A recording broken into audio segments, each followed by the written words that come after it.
అంటే అనపర్తిలో మాజీ ఎమ్మెల్యే నల్లమిల్లి ఇంటి దగ్గర ఉద్రిక్తత నెలకొంది. ఎమ్మెల్యే సూర్యనారాయణ రెడ్డి నివాసానికి బయలుదేరారు నల్లమిల్లి. దాంతో పోలీసులు నల్లమిల్లిని అడ్డుకున్నారు. అక్కడ తీవ్ర ఉద్రిక్త పరిస్థితులు చోటు చేసుకున్నాయి. పోలీసులు చాలా మంది వచ్చారు. అయినా సరే నల్లమిల్లి నేను సవాల్ విసిరాను కాబట్టి ఖచ్చితంగా వెళ్తాను, అవినీతి నిరూపిస్తాను, ఎమ్మెల్యే అవినీతి నిరూపిస్తాను, 1 కాదు 2 కాదు 500 కోట్ల అవినీతికి పాల్పడ్డాడు ఎమ్మెల్యే అంటూ సవాల్ విసిరారు. దానికి సిద్ధమంటూ ఎమ్మెల్యే కూడా అంటున్నారు. రైట్గా ప్రస్తుతం పరిస్థితి ఎలా ఉంది? ప్రతినిధి సత్య మరింత సమాచారం అందిస్తారు లైవ్లో. సత్య, ఇప్పుడు మాజీ ఎమ్మెల్యే ఎక్కడున్నారు, ప్రస్తుతం ఎమ్మెల్యే ఎక్కడున్నారు, పరిస్థితులు ఎలా ఉన్నాయి?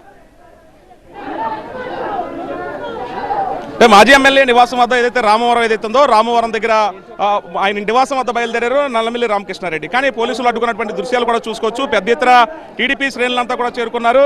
ఏదైతే ఇద్దరు ఆరోపణలు ప్రత్యారోపణలు దాదాపుగా 500 కోట్ల రూపాయలు అవినీతి చేశామంటూ కూడా టీడీపీ మాజీ ఎమ్మెల్యే నల్లమిల్లి రామకృష్ణారెడ్డి చెబుతుంటే అటు సత్యసూర్యనారాయణ కూడా సవాల్ విసురుతున్నారు. ఒకవేళ నేను కనుక ఆరోపణ చేసినట్లు నిరూపిస్తే కనుక ఖచ్చితంగా నేను రాజీనామా చేసి తీరుతాను నా పదవి అనేది టీవీ నైన్ కూడా చెప్పారు. ప్రస్తుతం పోలీసులు మోహరించారు. రామకృష్ణారెడ్డి కింద బైఠాయించిన నేపథ్యంలో ప్రస్తుతం ఆయన పోలీసులు అడ్డుకున్నారు.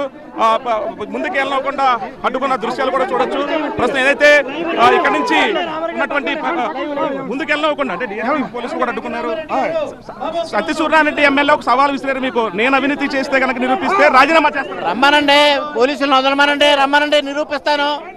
పోలీసులను వదిలిపెట్టమనండి, నేను వెళ్ళి నిరూపిస్తాను. పోలీసులను అడ్డు పెట్టుకుని నేను ఇక్కడ ఆపి అక్కడ సవాల్ చేయడం ఏంటి? సవాల్కి రాజకీయాలు వదిలేస్తానండి. 500 కోట్లు కనుక అవినీతి చేసినట్టు నిరూపిస్తే రాజకీయాలు నిరూపిస్తాను. రమ్మనండి, లేకపోతే ఇక్కడికి రమ్మనండి, ఇక్కడికి వచ్చి రమ్మనండి, నేను నిరూపిస్తానని చెప్తున్నా. ఎందుకు అడ్డుకున్నారంట? రాకుండా పోలీసులను అడ్డు పెట్టుకుని నన్ను నిరోధించి అక్కడ కూర్చుని సవాల్ చేయడం ఏంటి? చేతగాంతనం. ఏ ఆరోపణలు చేస్తారు? ప్రధానంగా 500 కోట్ల రూపాయల్లో ప్రధానంగా ఏ ఆరోపణలు ఉన్నాయి? ల్యాండ్ ఎక్విజిషన్ ఉంది, ఆక్సిజన్ ప్లాంట్ ఉంది, కరోనా కిట్లు ఉన్నాయి, అన్ని విషయాలు ఉన్నాయి, చాలా విషయాలు ఉన్నాయి. గ్రాసిమ్ ఇండస్ట్రీస్ దగ్గర నుంచి డబ్బులు తీసుకున్నవి ఉన్నాయి, కరోనా పేరుతో డబ్బులు వసూలు చేసినవి ఉన్నాయి, పామాయిల్ రైతులను ఇబ్బంది పెట్టి 2 కోట్ల రూపాయలు వసూలు చేసింది ఉంది, ఇల్లు సెక్టర్ మీద 3 కోట్లు వసూలు చేసింది ఉంది, ఒక్క ల్యాండ్ ఎక్విజిషన్ మీద 50 కోట్లు. ఇవన్నీ నిరూపించకపోతే రామకృష్ణారెడ్డి ఏం చేస్తారని అడుగుతున్నాడు. నేను రాజకీయాల నుంచి తప్పుకుంటా అని చెప్పిన ఆయన తప్పుకుంటాడా? ఆయనకి ఇవాళ సీట్ ఇవ్వరని చెప్తా ఉన్నారు.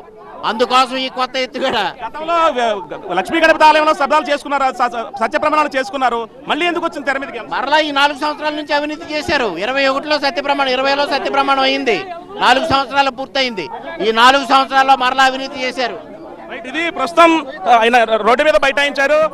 ఖచ్చితంగా అంటే స్థానిక ఎమ్మెల్యే నిరూపించినట్టు ఏదైతే ఆయన ఆరోపణలు నిరూపించారో దానికి తగ్గట్టుగా అంటే ఆయన రాజకీయాలు తప్పుకుంటారన్నారు కదా, నేను కూడా ఖచ్చితంగా ఆయన సంబంధించినటువంటి ఆయన చేస్తున్న ఆరోపణలన్నీ కూడా నేను నిరూపిస్తాను, నా దగ్గర ఆధారాలు ఉన్నాయి, ఆయన నిజంగానే రాజకీయాలు తప్పుకుంటారు. ఈయన కూడా రామకృష్ణారెడ్డి కూడా ఒకటే చెప్తున్నారు, ఖచ్చితంగా నా మీద చేసేటువంటి ఆరోపణల నేపథ్యంలో ఆయన నిరూపిస్తే కనుక నేను రాజకీయాలు తప్పుకుంటానని నల్లమిల్లి రామకృష్ణారెడ్డి చెప్తున్నారు. దాదాపుగా 3 ఏళ్ల క్రితం డిసెంబర్ 23వ తేదీన ఇదే బిక్కవోలు ఆలయం, కోతవేడు దూరంలో ఉన్న బిక్కవోలు ఆలయంలో ఇద్దరు కూడా సత్య ప్రమాణాలు చేసుకున్నారు. కుటుంబ సమేతంగా హాజరయ్యి ప్రమాణాలు కూడా చేసుకున్నారు. చూడాలి మరి కాసేపట్లో ఇక్కడ నుంచి స్థానిక మాజీ ఎమ్మెల్యే నల్లమిల్లి రామకృష్ణారెడ్డి అనపర్తి ఎమ్మెల్యే సత్యసూర్యనారాయణ నివాసానికి వెళ్తారో లేదో చూడాలి. పోలీసులు అయితే అడ్డుకున్నారు.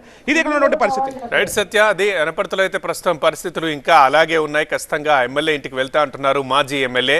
అవినీతి ఆరోపణలు నిరూపించలేకపోతే నేను రాజీనామా చేస్తానని మాజీ ఎమ్మెల్యే అంటుంటే, నిరూపిస్తే నేను రాజకీయ సన్యాసం చేస్తానంటూ ఎమ్మెల్యే అంటున్నారు. మరి ఇంకా పరిస్థితి అలాగే ఉంది. చూద్దాం ఇంకా ఏం జరుగుతుందో అనపర్తిలో.